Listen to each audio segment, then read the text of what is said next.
Seven sister আমাদের chicken নেকের দিকে যদি বাংলাদেশি জিহাদি মৌলবাদীরা নজর দেয়, সেভেন সিস্টারের 1 ইঞ্চি জমি দখল করার আগে আমরা চট্টগ্রামে ভারতের পতাকা উড়াবো, খুলনায় ভারতের পতাকা উড়াবো, যশোরে ভারতের পতাকা উড়াবো, সিলেটে ভারতের পতাকা উড়াবো, রংপুরে ভারতের পতাকা উড়াবো।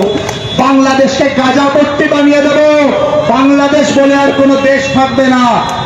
যে ক্লিপটা দিয়ে শুরু করলাম এপিসোড, অনেকে কইবে পাগল ছাগল, এদের কথার গুরুত্ব দেওয়ার লাভ আছে, কিন্তু এটা কথা শুনলে আপনাদের গা কলে শিউরে উঠবে।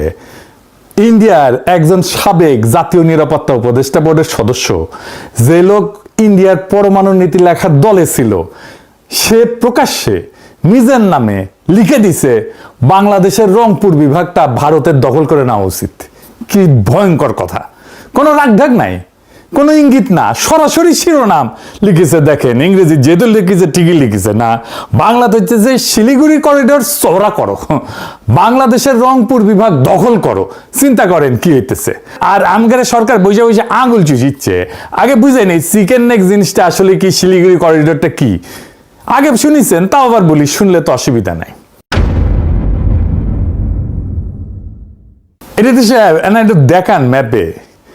ইন্ডিয়ার উত্তর পূর্বের 8টা রাজ্য, আসাম, মেঘালয়, ত্রিপুরা, মণিপুর, মিজোরাম, নাগাল্যান্ড, অরুণাচল, সিকিম, এই পুরা অঞ্চল মূল ভারতের সাথে জোড়া লাগানো আছে একটা সরু গলার মতো জমি দিয়া।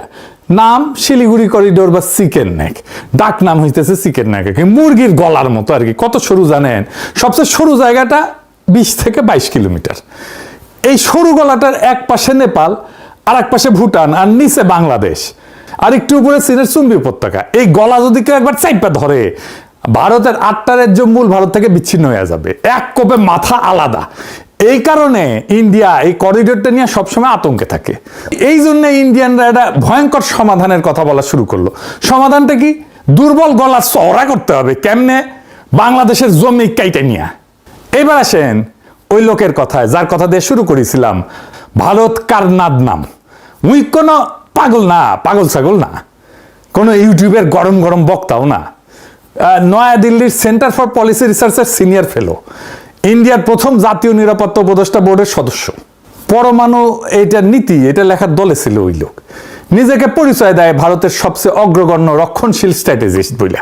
তো এই লোক লিখলো, হুবহু শুনেন কি লিখলো। ওই লিখলো, ইন্ডিয়ার উচিত সামরিকভাবে বাংলাদেশের রংপুর বিভাগটা ছিনায় নেওয়া আর সীমান্তটা সোজা করে ফেলা। বালুরঘাট গাইবান্ধা রেখা বরাবর, ওই রেখাটা মনে রাখেন, ওই জায়গায় ফিরে আসবো। বালুরঘাট গাইবান্ধা রেখাটা মনে রাখেন। তার ভাষায়, করিডোর চওড়া করা এখন জাতীয় নিরাপত্তার অপরিহার্যতা।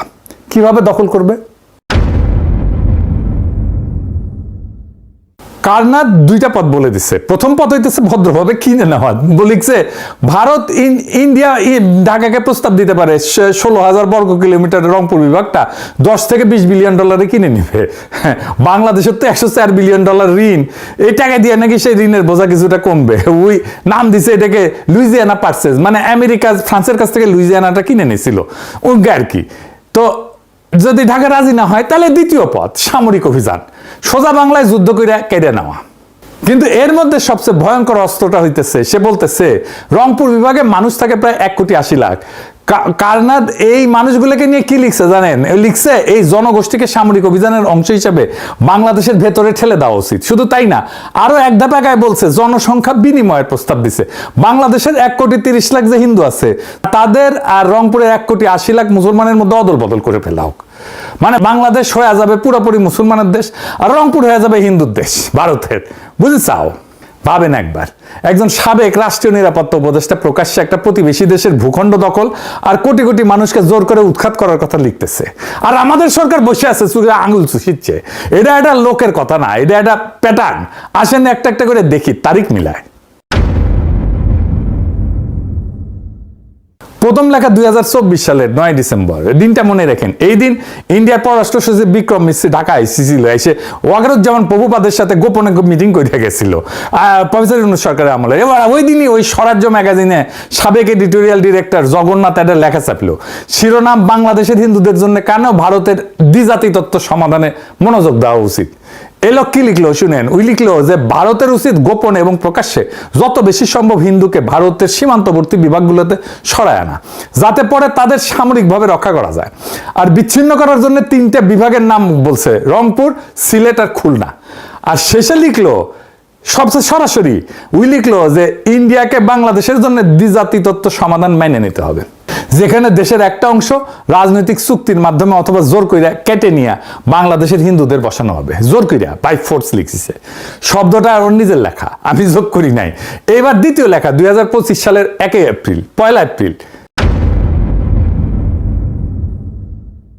এইবার আসে আরো ভয়ঙ্কর জিনিস। একই ম্যাগাজিন, লেখক হইতেছে জয়দীপ মজুমদার, শিরোনাম বাংলাদেশের হিন্দুদের জন্য একটা হোমল্যান্ড খোদাই করা। আর এটা মতামত না, এটা ধাপে ধাপে পরিকল্পনা দিছে কলে। পরিকল্পনা প্রায় একটা অপারেশনের নকশা। লক্ষ্য কি? লেখকের ভাষায় উত্তরের রংপুর বিভাগ আর চট্টগ্রাম বিভাগের বড় একটা অংশ কাইটে নিয়ে হিন্দুদের হোমল্যান্ড বানানো, আর সেটা ইন্ডিয়ার সাথে জুড়ে দেওয়া। ওই হিসাব দিয়ে বলছে যে রংপুর যুক্ত করলে চিকেন নেক করিডোর অন্তত 150 কিলোমিটার চওড়া হয়ে যাবে। কিভাবে করবে? 4টা ধাপ লিখে দিছে, শুনেন, কারণ এটা গুরুত্বপূর্ণ। কি কি সেই ধাপ? 1 নাম্বার ধাপ, আন্তর্জাতিকভাবে জোরে সোরে প্রচার চালাও যে বাংলাদেশের সংখ্যালঘু নির্যাতিত হইতেছে। এই কথা হইতেছে না? হ্যাঁ হইতেছে। ধাপ 2 নাম্বার, এইটা সবচেয়ে গুরুত্বপূর্ণ, বাংলাদেশের সংখ্যালঘু সংগঠনগুলোকে টাকা পয়সার সম্পদ দিয়া আন্দোলনে নামো, যাতে ইসলামপন্থীরা খেপে যায় আর পাল্টা আক্রমণ করে। 3 নাম্বার ধাপ, সেই পাল্টা আক্রমণটাকে অজুহাত বানাও। 4 নাম্বার ধাপ, তার ভাষায় হুবহু যত দ্রুত সম্ভব রংপুর আর চট্টগ্রাম দখলে একটা দ্রুত সামরিক অভিযান চালাইতে হবে। আর ওই লিখেছে 71-এ যেমন মুক্তিযোদ্ধা বানানো হয়েছিল, তেমনি সংখ্যালঘুদের আগে থেকে প্রস্তুত করতে হবে ভারতীয় বাহিনীকে সাহায্য করার জন্য। খেয়াল করেন, 1971-এর রেফারেন্স তারা নিজেরাই বলতেছে, আর একটা 71 বানাও, কিন্তু এইবার দখলের জন্য, স্বাধীনতার জন্য না বাংলাদেশের। আর সবচেয়ে গা শিউরিওটা অংশটা এখনো বাকি, জনসংখ্যা বিনিময়, পপুলেশন এক্সচেঞ্জ। ওই লেখায় মজুমদার লেখায় ভুবু লিখছে রংপুর আর চট্টগ্রাম থেকে পূর্ণ জনসংখ্যা বিনিময় হতে হবে।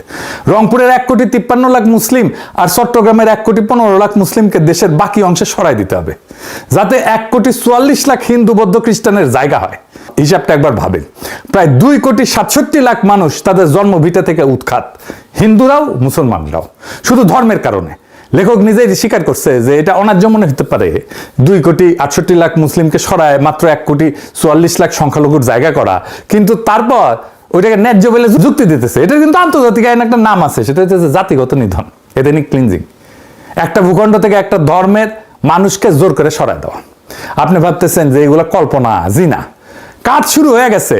অন্তত রংপুর অঞ্চলে কাজ শুরু হয়েছে, প্রচুর টাকা পয়সা ঢালা হয়েছে, যুক্ত আছে ইন্ডিয়ান হাই কমিশন, ঢালা হইতেছে প্রচুর কালো টাকা, যুক্ত হয়েছে বাংলার লুথার কিং এর দলের লোকেরা, বেকুবেরা তো তাই করবে। আসেন সেই নতুন গল্পে ঢুকি, আপনাদের নিয়ে যাইতেছি পলাশবাড়িতে। এডিটর সাহেব গুগল ম্যাপে পলাশবাড়ির জায়গাটা দেখান। দেখেছেন একেবারে বাংলাদেশ ম্যাপের সরু অংশটার মধ্যখানে, তাই না? ও কেছিল না বালুরঘাট গাইবান্ধা রেখা, ওইটা। যদি রংপুর কাইটে নিতে হয় তাদের দাদাদের পরিকল্পনা অনুসারে, তাহলে এটাই মোক্ষম জায়গা যেখানে আপনার এটা ভালো হোল লাগবে। আচ্ছা আসেন আপনাদের এই জায়গার একটা অংশে নিয়ে যাই।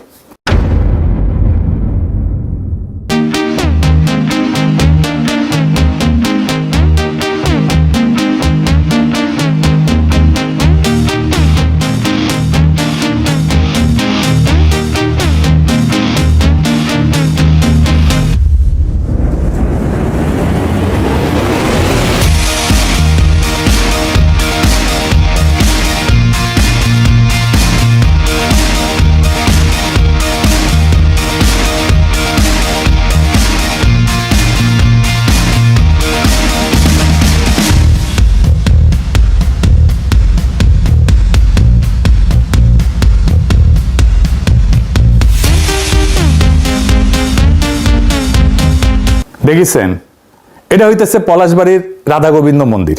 শুধু মন্দির না, এটা আছে সুইমিং পুল, বাচ্চাদের খেলার জায়গা, বলা যেতে পারে এটা একটা থিম পার্ক। এটা বাংলাদেশের সবচেয়ে বড় হিন্দুদের কালচারাল রিলিজিয়াস সেন্টার। কোনোদিন শুনেছেন? শুনেন নাই? দেখেন রাতে তার অপরূপ দৃশ্য।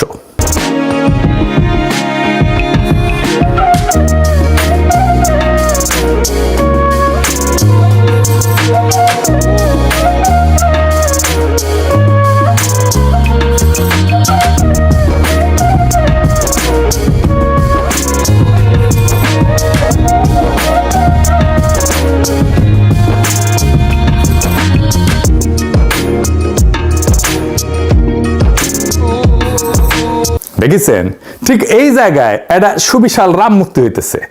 ভারতীয় সহকারী হাই কমিশনার উদ্বোধন করেছে, এই যে দেখেন। একই জায়গায় আর একটা সুবিশাল কৃষ্ণ মূর্তি হয়েছে, সেটাও উদ্বোধন করেছে ভারতীয় সহকারী হাই কমিশনার। এই পলাশবাড়িতেই গীতা মহোৎসব হয়েছে, এই জায়গায়, এই মন্দিরে। ওইখানেও আসছে ইন্ডিয়ান সহকারী হাই কমিশনার। বাংলাদেশের হিন্দু সম্প্রদায় তাদের ধর্মাচার করবে উৎসাহ উদ্দীপনার সাথে, এটা তো খুবই আনন্দের কথা। কিন্তু ইন্ডিয়ান হাই কমিশনার কাম কি, খামা কি আমরা পরে দেখব নি। আমি ভাবলাম পলাশবাড়িতে মনে হয় হিন্দু সম্প্রদায়ের লোকজন বেশি, বা প্রচুর বড় লোক আছে হিন্দুরা। খোঁজ নিয়ে দেখলাম পলাশবাড়ি উপজেলায় 2011 সালে আদমশুমারি অনুযায়ী হিন্দু জনসংখ্যা 15,640 জন। সেই সময় উপজেলায় মোট জনসংখ্যা ছিল 2,44,792 জন, মুসলিম 2,29,030 জন, হিন্দু 15,640 জন। অর্থাৎ হিন্দু জনসংখ্যা ছিল মোট জনসংখ্যার 6.4% আর মুসলিম 92.48%। মানে সবচেয়ে কম হিন্দু অধ্যুষিত এলাকা বাংলাদেশের মধ্যে এটা। তার স্ট্র্যাটেজিক লোকেশনটা দেখেন, আমাদের দেশের জন্য ভৌগোলিকভাবে নাজুক একটা জায়গা। এত বড় স্থাপনা, মূর্তি করা অর্থায়ন কোত্থেকে এসেছে? আমাদের গোয়েন্দারা কি এই সংবেদনশীল নাজুক ভৌগোলিক জায়গায় একের পর এক সুবিশাল মূর্তি বসানোর বিষয়টা কি ক্রিটিক্যালি অ্যানালাইজ করছে? করেননি। এটা কে প্রতিষ্ঠা করছে জানেন? আসেন সেটা দেখি। হরিদাস চন্দ্র তরণী দাস, আরো নাম আছে, সেটা পরে দেখবো। সে আবার বেশ প্রগতিশীল, অসাম্প্রদায়িক, দুস্থ রোজাদারদের সাহায্য করে। দেখেন, সে এই অঞ্চলে সব হিন্দু ধর্মীয় স্থাপনার দখল নিছে। দেখেন, শ্মশানের দখল নিছে, সেটা আবার প্রতিবেদন করতেছে টুপি মাথায় দিয়ে এক মুমিন মুসলমান। দেখেন, এই কেন্দ্রীয় শ্মশান ঘাটের নিয়ন্ত্রণ ভার তুলে দেওয়া হয় হরিদাস চন্দ্র বাবুর হাতে। আজ থেকে 15-16 দিন আগে এই কেন্দ্রীয় শ্মশান ঘাটের নিয়ন্ত্রণ হরিদাস বাবু গ্রহণ করেন।